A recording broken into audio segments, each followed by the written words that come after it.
সিরত এমন একটি জীবন ব্যবস্থার নাম, সিরত এমন একটি আদর্শের নাম, সিরত এমন একটি উপাদানের নাম যে সিরতকে অনুসরণ করলে চরম দুশ্মন, চরম সন্ত্রাসী, চরম নৈরাজ্যবাদী যিনি ইসলাম গ্রহণ করার পূর্বে তার চরিত্র এমনই ছিল, যিনি দস্যুবৃত্তি জীবনযাপন করেছিলেন, ইসলামের পতাকা তলে সিরতের কাছে আত্মসমর্পণ হয়ে তিনি সারা পৃথিবীর খলিফা হিসেবে স্বীকৃতি লাভ করেছেন। তিনি ছিলেন সাইয়েদনা ওমর ইবনে খাত্তাব রাদিয়াল্লাহু তাআলা আনহু। এই সিরতকে অনুসরণ করে সকল যুগের সর্বশ্রেষ্ঠ মানব হিসেবে যিনি স্বীকৃতি লাভ করেছেন রাসূল, নবী রাসূলের পরে তিনি হলেন সাইয়েদনা আবু বকর সিদ্দিক রাদিয়াল্লাহু তাআলা আনহু। প্রিয় ভাইরা আমার, আর সিরতকে যারা অস্বীকার করেছেন তারা আজকের জমিন থেকে, নিজ মাতৃভূমি থেকে তার বাবার পৈতৃক সম্পত্তি বলে বারবার বুড়িয়ে আলিয়েছেন। সিরাতের বিপরীত মেরুতে অবস্থান করার কারণে তাদেরকে পালিয়ে যেতে বাধ্য হয়েছে। প্রিয় ভাইরা আমার, এই সিরতকে অনুসরণ করার কারণে আমরা দেখি খাদিজার মতো, আমরা দেখি মা ফাতিমার মতো জান্নাতের সুসংবাদ প্রাপ্ত নারীরা জন্মগ্রহণ করেছে। আমরা দেখি এই সিরতকে অনুসরণ করার কারণে সোনার মানুষ তৈরি হয়েছে। আর এই সিরতকে যদি অনুসরণ করে আমরা সোনার মানুষ তৈরি করতে সক্ষম হই, তাহলে বাংলাদেশ নামক এই সোনার বাংলাদেশ আমরা পরিচালনা করতে সক্ষম হব।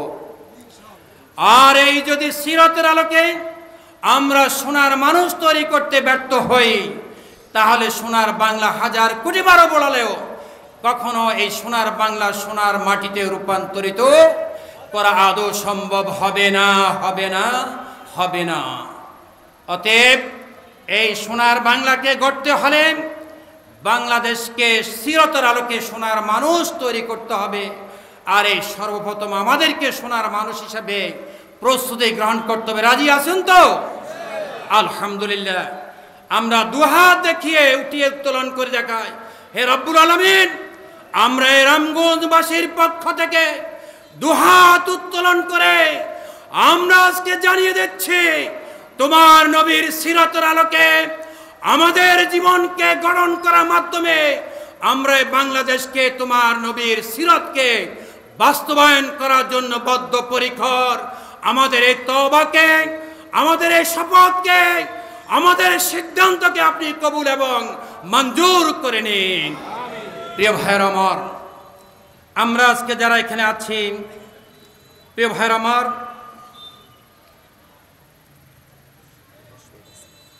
আলহামদুলিল্লাহ, আমরা আমাদের মহামনিবের কৃতজ্ঞতা প্রকাশ করছি যে আল্লাহ আমাদের জীবনের সব কিছু জানেন এবং শুনেন এবং দেখেন, ঠিক কিনা? আলহামদুলিল্লাহ। দুনিয়ার কেউ যা দেখে না, দেখেন কে? দুনিয়ার কেউ যা শুনে না, শুনেন কে? দুনিয়ার যা কেউ করতে পারে না, কিছু করতে পারেন কে? আল্লাহ। আল্লাহ সুবহানাহু ওয়া তাআলা তিনি আসমান এবং জমিনের গ্রহ নক্ষত্র, সাতভাগ আসমান এবং জমিনের অধিপতি। তিনি আমাদের দুইটি পরিচয় দিয়েছেন। কয়টি পরিচয়? দুইটি পরিচয়। এক নম্বর পরিচয় হলো আমরা তার পক্ষ থেকে প্রতিনিধি। তিনি বলেছেন, ইন্নী জাইলুন ফিল আরদে খলিফা। আমাদের এক নম্বর পরিচয় হলো খলিফা। আর এই খলিফার দায়িত্ব হলো আল্লাহর প্রতিনিধিত্ব করা। তিনি যে উদ্দেশ্যে আমাদেরকে জমিনের মধ্যে প্রেরণ করেছেন, সেই উদ্দেশ্য সাধন করাই হলো এই খলিফার দায়িত্ব।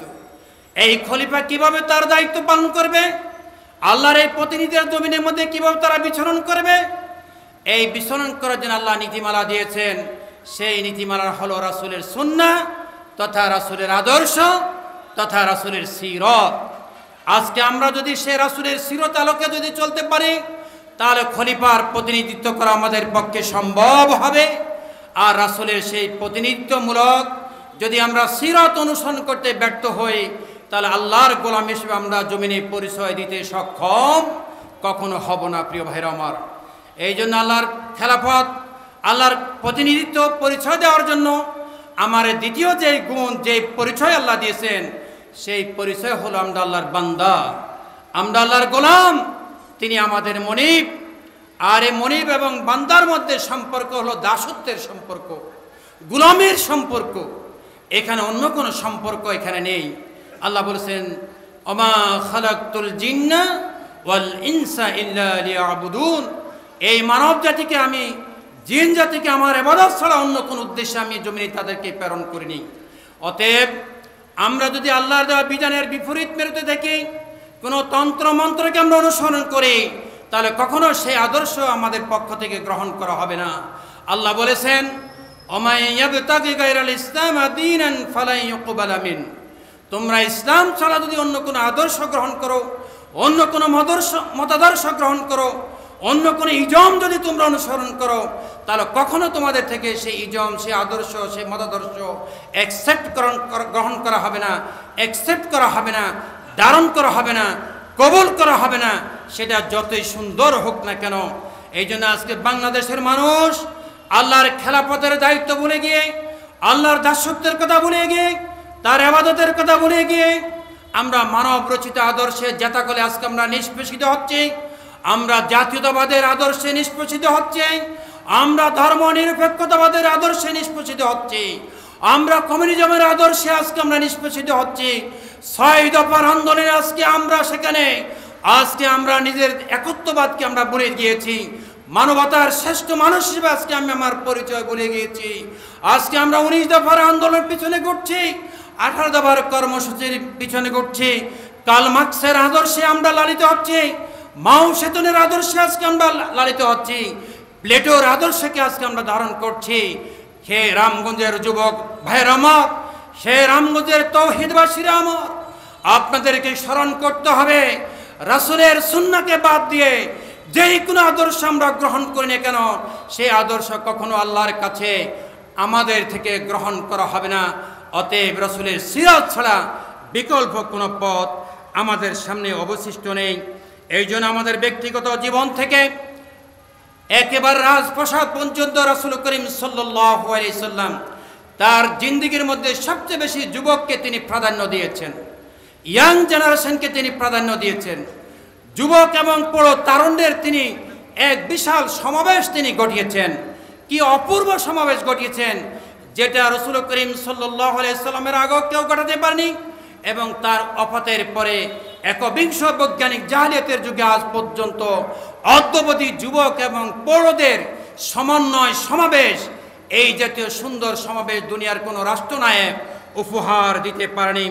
প্রিয় ভাইয়ের আমার, রাসূল করিম সাল্লাল্লাহু আলাইহি সাল্লাম তিনি যখন আহ্বান করেছেন, তিনি এককভাবে বলেছেন, ইয়া মা'শারাশ শাবাব, হে যুবক সম্প্রদায়, হে আমার যুবক ভাইরা, হে আমার তারুণ্যের উচ্ছ্বাসে বিগলিত আমাদের যুবক সমাজেরা।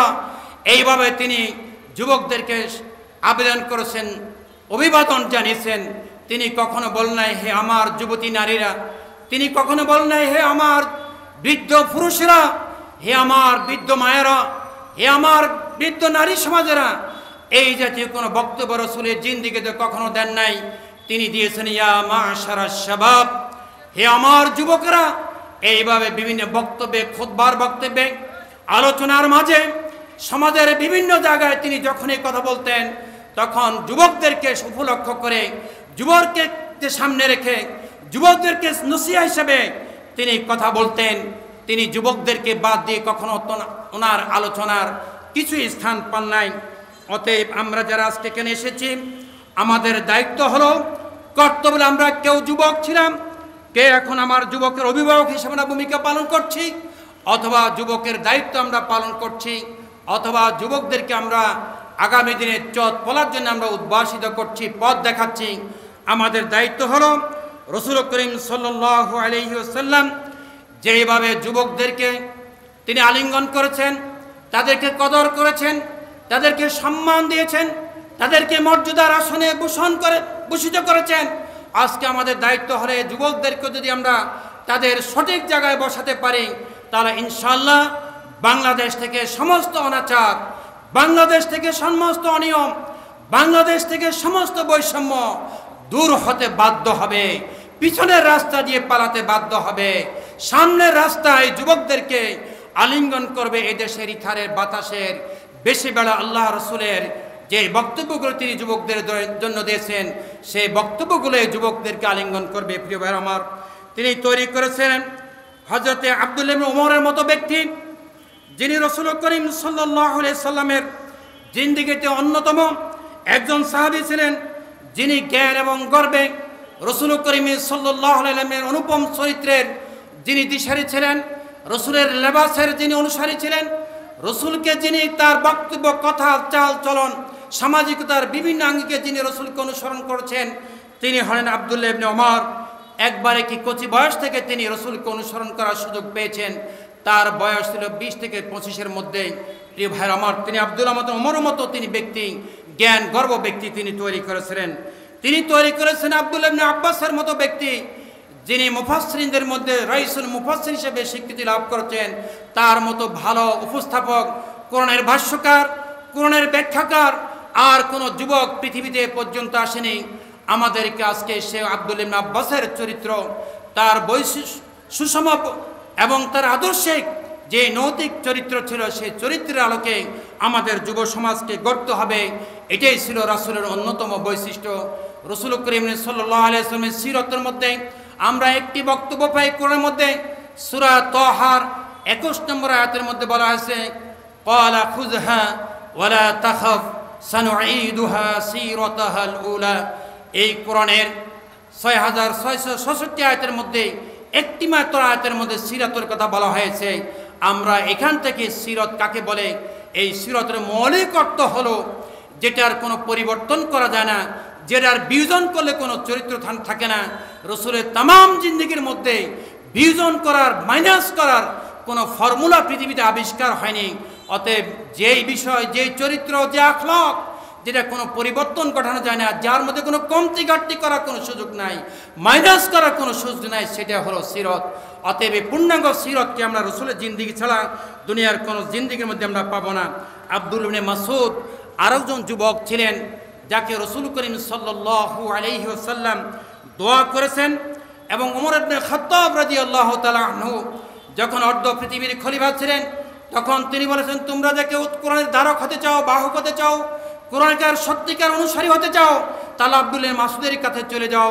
আব্দুল্লাহ মাসউদ যে ঢঙ্গে, যে রঙ্গে, যে আঙ্গিকে তিনি কোরআনকে বুঝেছেন, সেই আলোকে যদি তোমরা কোরআনকে বুঝতে পারো, তিনি যেভাবে তার 3.5 হাত বড়িতে কোরআনকে অবগাহন করে, কোরআনের সাগরে অবগাহন করে নিজকে সিক্ত করেছেন, সেইভাবে যদি তোমরা কোরআনকে, কোরআনের সাগরে অবগাহন করে নিজেদেরকে সিক্ত করতে সক্ষম হও, তাহলে একবিংশ বৈজ্ঞানী জাহিলিয়াতের যুগে এই যুবককে কি করবে? দুনিয়ার সমস্ত পথ হারা, দিক হারা, ভ্রান্ত মানুষ, যুবকরা আজকে তাকে অনুসরণ করবে। প্রিয় ভাইয়ের আমার, এইভাবে রাসূল করিম সাল্লাল্লাহু আলাইহি সাল্লাম তারুণ্যের মাঝে যুবকদেরকে তিনি গঠন করেছেন। এবং হযরত আলী রাদিয়াল্লাহু তাআলা আনহু, আমার সময় একবার সংক্ষিপ্ত ছোট, তিনি তার এক কবিতার মধ্যে বলেছেন, বাকাইতু আলা শাবাবিন কাদ তাওয়াল্লা ফিমা লাইতা শাবাবু লানা ইয়াউদু। তিনি বলেছেন, আফসোস যে আমার যৌবনকাল কি হয়ে গেছে, এমন এক পর্যায়ে চলে গেছে, আমি আর কখনো সেই যৌবনকাল ফিরে পাবো না। ফামা ফিমা লাইতা শাবাবু লানা ইয়াউদু, আফসোস আমার এই যৌবন আর কখনো ফিরে আসবে না। এই যৌবনকাল যদি তার কবিতার মধ্যে বলেছেন, যদি কোনো বাজারে বিক্রয় হতো, যদি কোনো শপিং মলে বিক্রয় হতো, যদি কোনো দোকানে বেচা কিনা হতো, তাহলে আমার জীবনের সমস্ত সঞ্চয় দিয়ে আমি আবার সেই যৌবনকে ক্রয় করে আমি যৌবনের তারুণ্য নিয়ে আমি পৃথিবীতে আল্লাহর কি হুকুমকে পালন করার সুযোগ গ্রহণ করতাম। প্রিয় ভাইয়ের আমার, এইভাবে আলী রাদিয়াল্লাহু তাআলা তার কবিতার মধ্যে বলেছেন। রাসূল করিম সাল্লাল্লাহু আলাইহি সাল্লাম জীবনকে সম্বোধন করে বলেছেন, ইগতানিম ক্বাবলা খামসিন, যে তোমরা 5টি জিনিসকে মূল্যবান মনে করো 5টি জীবন নিঃশেষ হয়ে যাওয়ার পূর্বে। এর মধ্যে বলেছেন তিনি, শাবাবাকা ক্বাবলা হারামিক, যে তোমার যৌবনকাল অতিবাহিত হয়ে যাওয়ার পূর্বেই তুমি তোমার যৌবনকালকে সবচেয়ে বেশি গুরুত্বপূর্ণ মনে করো।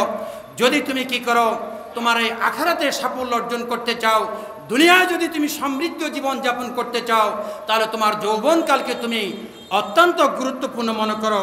রাসূল করিম সাল্লাল্লাহু আলাইহি সাল্লাম আরেকটি হাদিসের মধ্যে আছে, সাবাতু ইয়াজিল্লুহুমুল্লাহু ফি জিল্লি ইয়াওমা লা জিল্লা ইল্লা জিল্লু।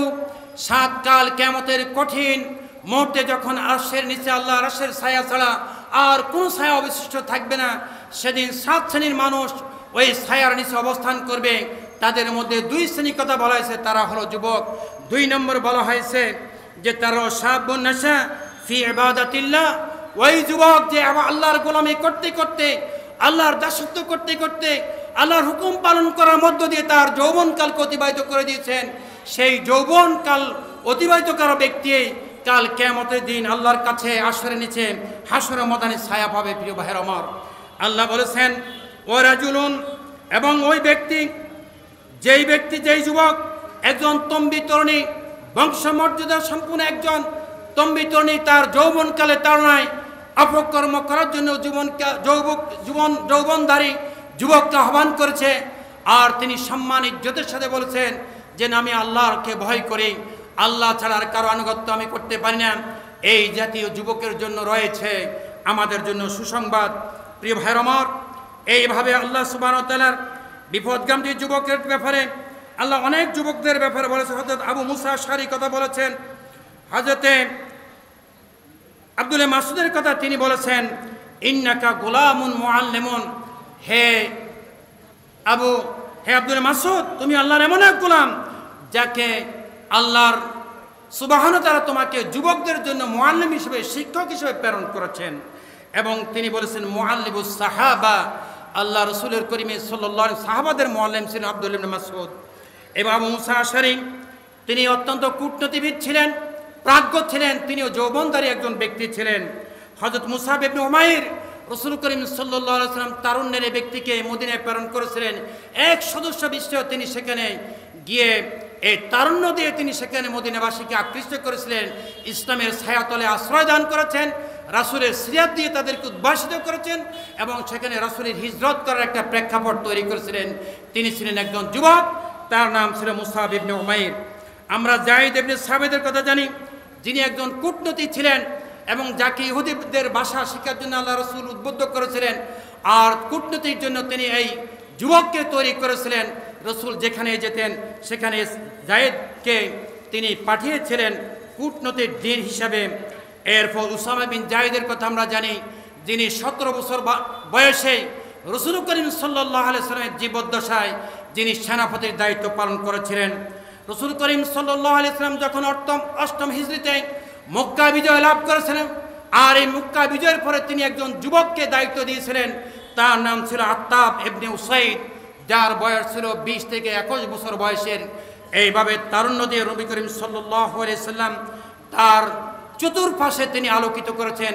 আজকের এই সমাজে যদি আমরা তারুণ্যকে যদি আমরা গ্রহণ করতে পারি, তারুণ্যকে যদি আমরা অ্যাকসেপ্ট করতে পারি, এই তারুণ্য দিয়ে যদি আমাদের সমাজকে আমরা রাঙাতে পারি, তাহলে আলহামদুলিল্লাহ সেদিন বেশি দূর নয় যেদিন আল্লাহ রাঙিয়ে তুলবে এই সমাজের প্রতিটি মানুষ, যেদিন আল্লাহর নবীর সিরাতে উদ্ভাসিত হয়ে এমন এক সমাজ কায়েম করবে যেই সমাজের মধ্যে মানব রচিত কোনো আদর্শের জাতাকলে বনি আদমের সন্তানরা নিষ্পেষিত হবে না, যেদিন মানুষের উপর মানুষের কোনো প্রভুত্ব থাকবে না, মানুষের উপর মানুষের কোনো জুলুম থাকবে না, যেদিন প্রতিটি দুনিয়ার প্রতিটি মানুষ আখিরাতের জবাবদিহির অনুভূতি নিয়ে এই দুনিয়ার প্রতিটি কর্ম সম্পাদন করবে। প্রিয় ভাইরা আমার, আসুন আমরা রাসূলের এই খণ্ডিত চিত্র থেকে আমরা রাসূলের সিরাতকে ধারণ করি আমাদের ব্যক্তিগত জীবনে, আমাদের পারিবারিক জীবনে, আমাদের সামাজিক জীবনে, আমাদের অর্থনৈতিক জীবনে, আমাদের রাজনৈতিক জীবনে।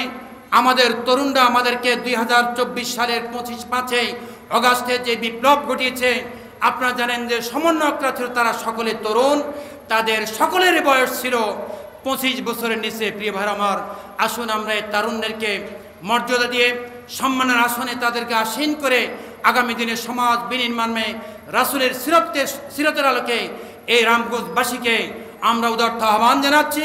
আসুন আমরা রামগঞ্জকে রাসূলের সিরাত আলোকে আমরা উদ্ভাসিত করি। আল্লাহ আমাদের সবাইকে কবুল করুন, এই সিরাত মাহফিলকে কবুল করুন, এই মুনাজাত রেখে আমার সংক্ষিপ্ত বক্তব্য শেষ করছি। ওমা তৌফিক ইল্লা বিল্লাহ।